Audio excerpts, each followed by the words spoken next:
I often forget that my mother Joanne is an immigrant. She speaks fluent English, had a successful career, and has no obstacles navigating society. In addition to being a fantastic mother to my sister and I, she is also a daughter of Italian immigrants who moved here to Canada in March 1967 from Italy. My mother's immigration story appears most evident when she still translates and speaks to her mom, my grandmother today.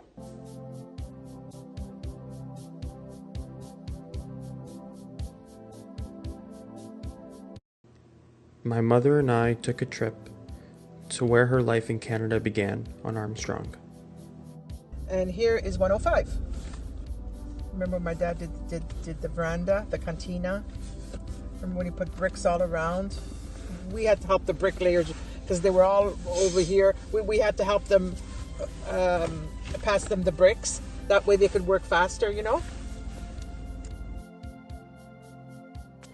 Contrary to popular belief, Italian immigration to Canada does remain high during the 1960s and 1970s.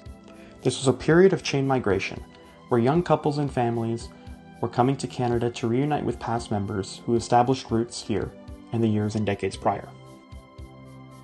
This group of immigrants from Italy would settle permanently here in Canada. This left children like my mother navigating English-dominant schools. Do you remember learning English? Or did it come natural? I really just picked it up here and there, right? And then I remember when I went to school, before then they used to have a lot of ESL classes. So I remember one time they were saying that maybe they were going to put me in one of those classes, right? You know? But then they never did, right? But I didn't know all the words and everything. But I do remember this one incident in grade 1. She goes to me, Joanne, did you forget your manners at home? Now, I didn't know what manners were. So I said, yeah, and everybody started, yes, and everybody started laughing. Maybe I was talking when she was talking, whatever, but did you forget your manners at home? Yes, because I didn't know, because I was afraid she wanted me to show her. So my English probably wasn't as good as I thought it was. While her English clearly wasn't that perfect, it was much better than her father or her mother's. As Lisa Del Torto notes, and once a broker, always a broker, children like my mother served as a linchpin between their parents and the new society that they lived in. Exhausting with my mother because I always had to stop and translate. Because she never picked up the English good. So it was like I was always translating. I was mentally exhausted whenever she wanted to have a conversation with somebody, because I always had to be there going back and forth. So to me it seems like, did I have a childhood? I don't know. It seems as if I had to grow up way too soon. I had to be the mature person. Plus being the oldest one, you always get, the brunt of it. It wasn't always easy.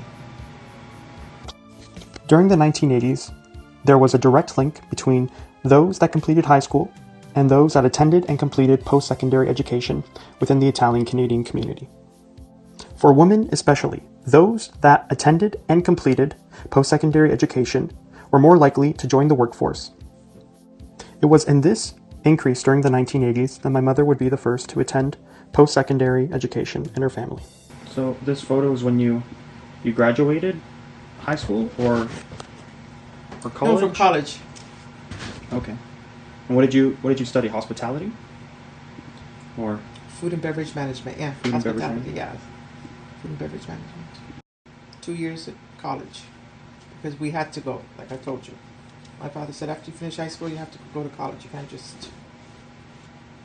just go to work, Even it was, he said, and he always said to us, because he only had 2 girls, he had the 2 girls, he goes, you have to know that in this world you have to be able to support yourself. And he saw that as higher education. As my mother and I drove to her childhood home, we passed by Via Colombo, which sparked a memory between my mother and her father and the generosity that she felt within the Italian community. I remember when they were building this Villa Colombo way back when in the late 70s. Mm-hmm. They were having they were trying to raise money, right? Because this was going to be one of the first Italian senior homes, right? Yeah. I remember way back when. I remember my dad donated $50. Like, that was, $50 back then. You could have gone shopping for all week, Yeah. So I was like, yeah, I was proud inside, thinking, wow, we saw that on the TV, and he goes, Joanna, come up in my back. I said, okay, my father left. Manana Jake, that goes, okay. For my mother, Italianness was found in rules, and not necessarily the culture in her house. Everybody I knew was an immigrant. So I thought it was just normal. So at times I did feel very Italian, But as I got older, just like more into high school at grade 7 and 8, it was like what we weren't allowed to do, That's where I really felt Italian. And why are you going out at night to a dance? Who else is going to be there? That was such a big deal. Despite the strictness at home, my mother has a different memory looking back. Oh, first of all, thank them for basically giving up their lives because they knew it wasn't going to be easy for them. Thanks for that. Never mind the shitty little things that we say, well, you didn't let us go to the movies, or you didn't give us an allowance. Looking back, that's so unimportant, but we always felt loved. We always felt like us four, we were a family, we were a unit.